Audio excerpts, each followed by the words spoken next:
Professora Bia, como é que a gente analisa também essa relação entre Trump e Netanyahu? A senhora destacou muito bem que quem assinou o acordo de paz não foi nem Netanyahu, foi o presidente Donald Trump. Inclusive, a gente tem esse vídeo, já vamos colocar na tela. O que isso representa, o fato de ter sido Trump e não Netanyahu a ter assinado esse acordo de paz? Está aí agora, inclusive, o momento exato em que esse é o livro, né, o livro do parlamento. E aí, então, há esse momento também importante que a gente registra e compartilha com vocês. Professora, sua análise.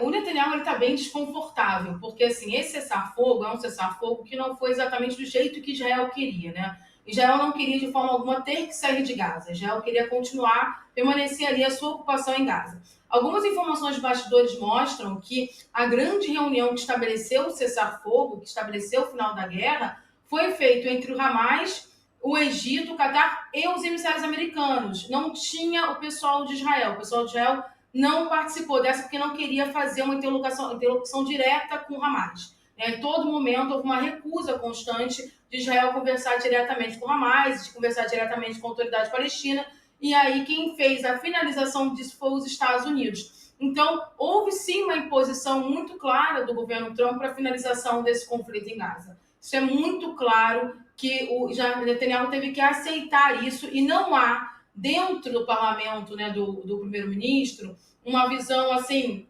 unânime desse cessar-fogo. Os mais extremistas, inclusive, estão muito incomodados com o cessar-fogo, porque eles acham que não deveriam sair de Gaza. E se não ficar de olho, a IDF não vai sair de Gaza. Né? É importante ressaltar isso. No acordo inicial, a IDF sairia de 70% de Gaza, de forma aos pouquinhos, né? De forma para ter todas as áreas sendo liberadas, boa parte já foi liberada, mas o objetivo de Israel é promover o próprio desarmamento do Hamas. Para fazer isso, ele teria que estar no território. E é justamente essa má vontade de Israel sair de Gaza que atrapalha o desarmamento do Hamas. O Hamas deixou muito claro que só passaria para o desarmamento se a IDF saísse na sua totalidade de Gaza. É importante a IDF sair, é importante Israel sair, porque é importante entender que Gaza não pode continuar sendo ocupada por Israel. Gaza é um território palestino, de um território, de um Estado que está sendo amplamente reconhecido mundialmente.